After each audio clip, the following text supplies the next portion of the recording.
موسم حج میں حکومتی سطح پر اور عوام الناس میں بھی حج کا جو طریقہ ہے اور مناسک حج کے حوالے سے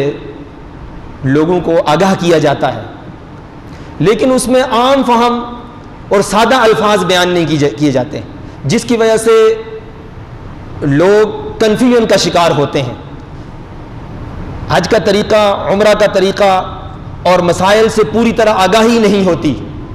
جس کی بنا پر وہاں پہ ان سے غلطیاں سرزد ہوتی رہتی ہیں۔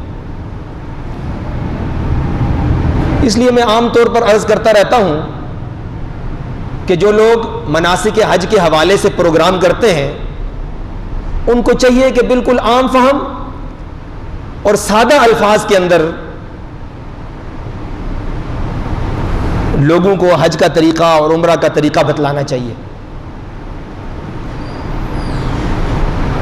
تو انشاءاللہ العزیز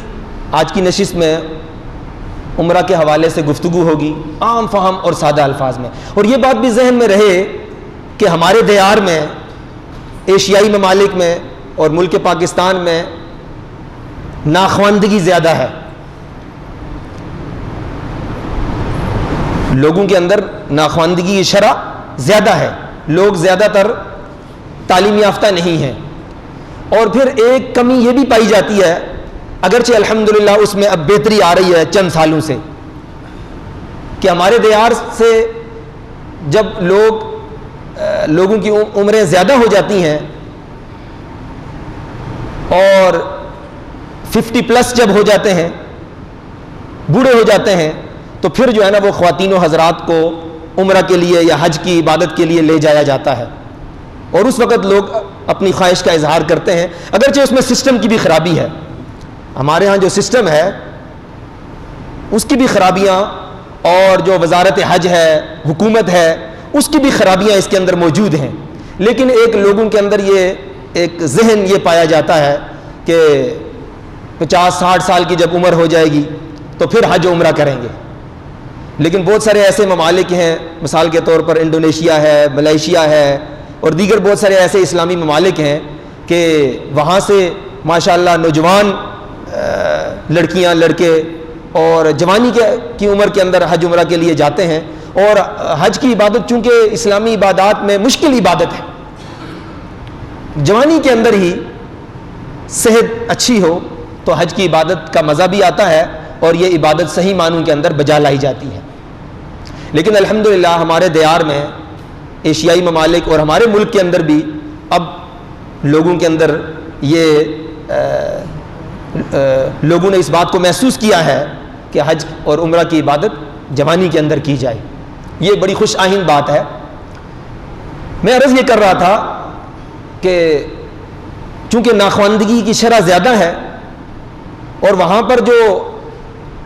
مناسک حج و عمرہ کے حوالے سے جو پروگرام کروائے جاتے ہیں اور اس میں جو طریقہ حج عمرہ کا بتلایا جاتا ہے، اس میں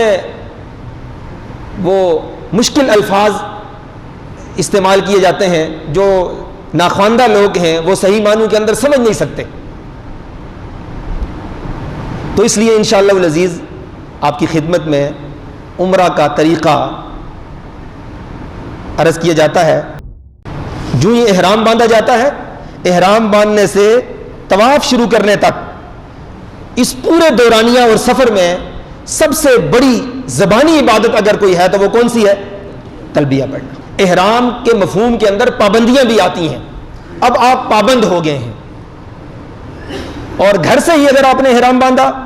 یا ایئرپورٹ سے احرام باندھا تو اس کے بعد آپ نے کیا کرنا ہے؟ تو غسل کرنے کے بعد احرام کی 2 چادریں پہن لیں، مرد سر ننگا رکھیں، عورت اپنے سر کو ڈھانپ لے، جس طرح وہ کسی سفر کے لیے جب جاتی ہے کوئی خاتون، پردہ دار خاتون، تو اس طریقے سے وہ جائے، اور اس کے بعد جو ہے نا وہ 2 رکعت نماز نفل برائے عمرہ، حجر اسود کا استقبال کرنا ہے، استلام اس کے بعد کرنا ہے، استقبال، دونوں ہتھیلیاں اس طرح کر کے حجر اسود کی جانب اٹھائیں، دونوں ہتھیلیاں یوں کر کے ایسے حجر اسود کی جانب اٹھائیں اور یہ دعا پڑھیں، پھر اس کے بعد کیا کرنا ہے؟ صفا کے اوپر چلا جانا ہے۔ صفا پہاڑی کہاں ہے؟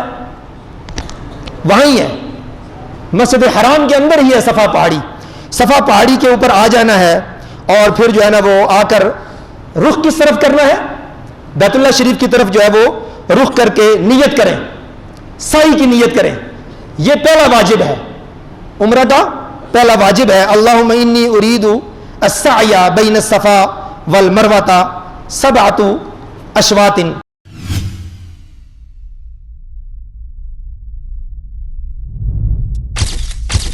Message TV. This is your channel. This is your channel.